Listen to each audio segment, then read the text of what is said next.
नमस्कार, आप देख रहे हैं हिमाचल आज। मैं हूं मंजीत सहगल और पॉइंट ऑफ व्यू में चर्चा करेंगे राज्यसभा चुनाव की। राज्यसभा चुनाव दिलचस्प बना हुआ है, बजाय इसके कि हिमाचल प्रदेश में सिर्फ एकमात्र सीट है।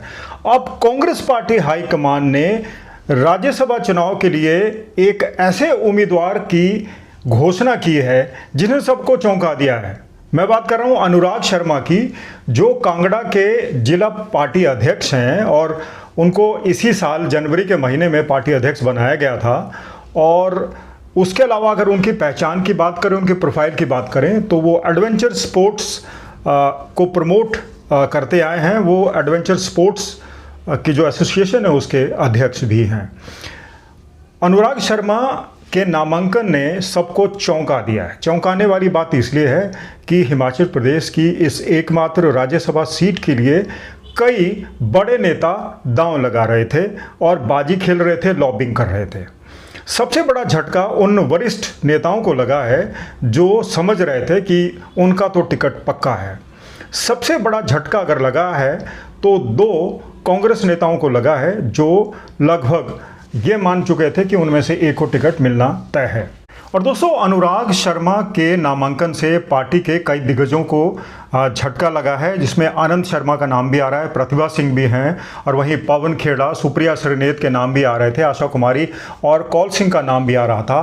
पार्टी ने इनमें से किसी भी नेता को नहीं चुना और चुना तो एक ऐसे विश्वास पात्र को, सुखविंदर सिंह सुक्खू के नज़दीकी दोस्त को, उनके विश्वास पात्र को, अनुराग शर्मा को।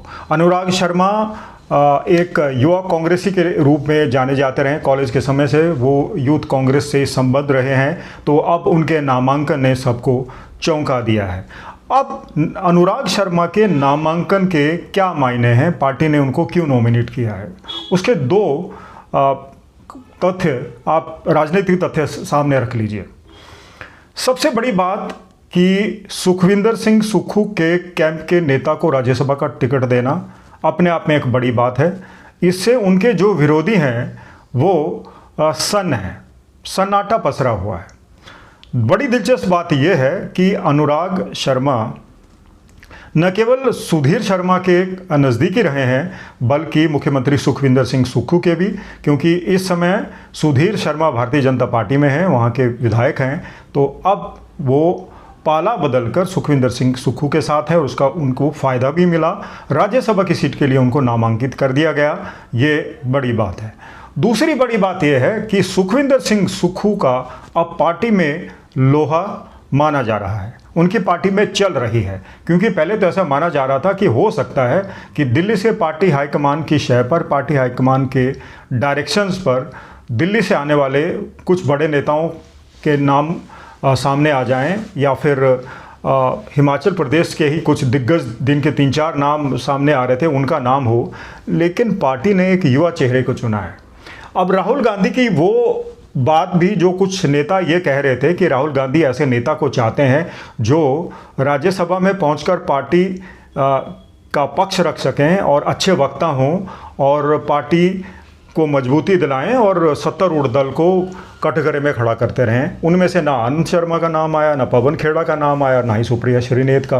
ये 3 बड़े नेता हैं जो पार्टी के प्रवक्ता रहे हैं और पार्टी के उन नेताओं में शुमार हैं जो अपने ओरेटरी के हिसाब से, अपने बातचीत के हिसाब से, अपने भाषणबाजी के लिए जाने जाते हैं।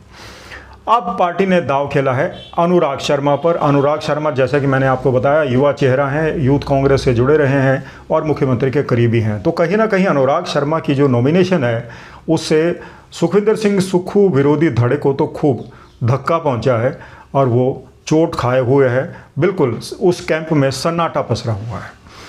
अब दूसरी बड़ी बात यह आती है कि अनुराग शर्मा को राज्यसभा के लिए क्यों चुना गया, सुखविंदर सिंह सुक्खू ने क्या पक्ष रखा होगा।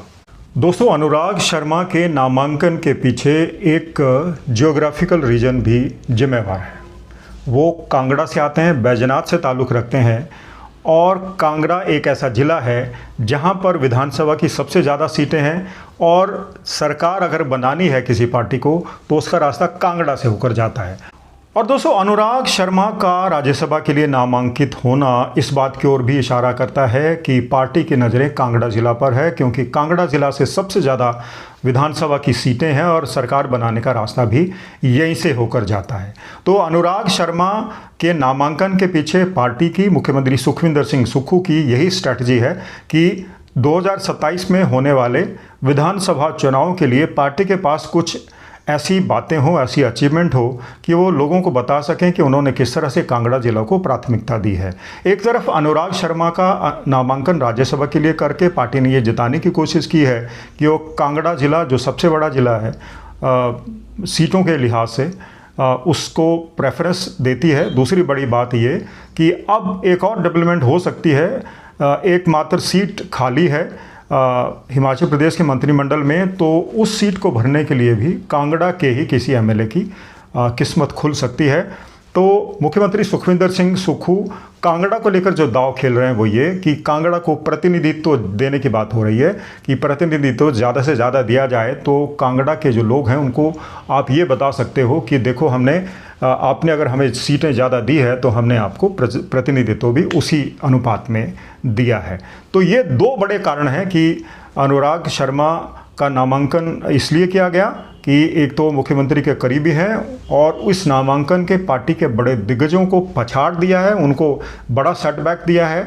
और दूसरी बड़ी बात है कि पार्टी की कांगड़ा को लेकर जो स्ट्रैटेजी है वो बिल्कुल खुलकर सामने आ गई है, क्योंकि भारतीय जनता पार्टी की इंदु गोस्वामी, जो अब जिनका कार्यकाल पूरा हो रहा है, तो वो भी कांगड़ा से ताल्लुक़ रखती हैं और अनुराग शर्मा भी ताल्लुक़ रखते हैं। तो पार्टी ने कहीं ना कहीं जो क्षेत्रीय संतुलन है उसको बिठाने की कोशिश की है और अनुराग शर्मा को अब राज्यसभा भेजने की तैयारी चल रही है।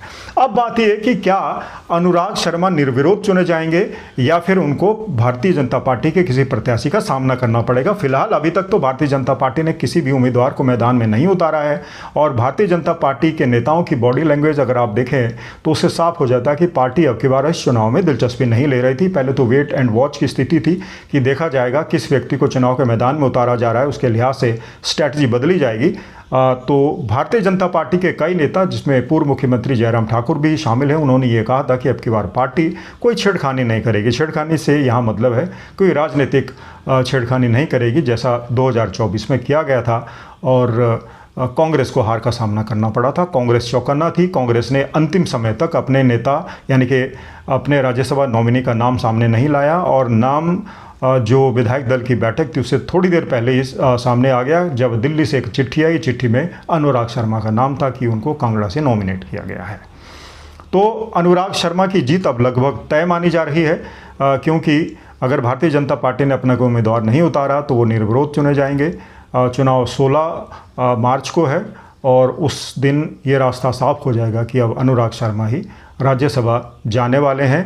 अब टिकट को लेकर जो खींचतान चली थी, जो लॉबिंग हो रही थी, जो जोर आजमाइश हो रही थी, वो शांत हो जाएगी, शांत हो गई है। वैसे अगर हम स्ट्रेटजी के लिहाज से देखें तो आनंद शर्मा को भी इसे झटका पहुंचा है, क्योंकि पिछले दिनों जब हिमाचल प्रदेश की कैबिनेट दिल्ली गई थी रेवेन्यू डेफिसिट ग्रांट के मुद्दे को डिस्कस करने के लिए और राज्यसभा के टिकट को लेकर बातचीत करने के लिए मुख्यमंत्री सहित, तो उस वक्त आनंद शर्मा भी उस बैठक में मौजूद थे, जो नॉर्मली इस तरह की बैठकों में नज़र नहीं आते। और अगर पार्टी के सूत्रों की माने तो आनंद शर्मा हिमाचल पहुंच भी गए थे, वो कसौली में थे, लेकिन कसौली में 1-2 दिन वहाँ ठहरे। वो शिमला जाने वाले थे, लेकिन उनको शायद ये बता दिया गया कि आप राज्यसभा के लिए नॉमिनेट नहीं किए जा रहे हो, इसलिए वो कसौली से ही वापस दिल्ली चले गए। तो आनंद शर्मा के लिए भी ये बहुत बड़ा झटका है और प्रदीप सिंह के लिए भी ये बड़ा झटका है और बाकी उन राज्य के दूसरे नेताओं के लिए भी जिनके नाम इस कतार में थे, लेकिन पार्टी ने अभी एक युवा चेहरे को राज्यसभा में भेजने का फैसला कर लिया है। इससे दूसरा संदेश ये भी जाता है कि कहीं ना कहीं जो बहुत ज़्यादा सीनियर नेता है, अब उनको ये मान लेना चाहिए कि उनकी रिटायरमेंट तय है और पार्टी अब युवा चेहरों को मैदान में उतारना चाहती है ताकि खूब जोश हो। अब देखना दिलचस्प ये होगा कि अनुराग शर्मा राज्यसभा पहुंचते हैं तो क्या राहुल गांधी ने जो मानक तय किए हैं, राहुल गांधी की जो चॉइस है, उसमें वो खरा उतर पाते हैं या फिर नहीं। दोस्तों, ये था आज का एनालिसिस, आज का वीडियो। हमने देखा कि कांग्रेस पार्टी ने राज्यसभा सीट के लिए अनुराग शर्मा को नामांकित करके सबको चौंका दिया है और जो बड़े दिग्गज थे वो उनके जो मंसूबे थे, उनके जो इरादे थे, उनकी जो लॉबिंग थी, सब धरी की धरी रह गई। कुछ नहीं हुआ। पार्टी ने एक युवा चेहरे को चुना जो मुख्यमंत्री सुखविंदर सिंह सुक्खू के करीबी है। इससे सुखविंदर सिंह सुक्खू साहब का राजनीतिक कद भी बढ़ता हुआ दिख रहा है। ये भी दिखाई दे रहा है कि पार्टी में उनकी कितनी पकड़ है। और दूसरे जो उनके विरोधी कैंप से नेता आते हैं, उनको भी कहीं ना कहीं एक बड़ा झटका लगा है कि विरोधी कैंप का नेता राज्यसभा में नहीं गया तो खुद मुख्यमंत्री के कैंप से ताल्लुक़ रखने वाला नेता, और वो हैं अनुराग शर्मा। उम्मीद है आपको आज का विश्लेषण अच्छा लगा होगा। वीडियो अच्छा लगे तो उसको शेयर जरूर कीजिएगा, और अगर आपने अभी तक हमारा चैनल हिमाचल आज सब्सक्राइब नहीं किया तो कर लीजिएगा, ताकि आपको इसी तरह की खबरें मिलती रहें। तो जब तक हम लौटते हैं किसी नए विश्लेषण के साथ, आप अपना बहुत बहुत ख्याल रखिएगा। नमस्कार।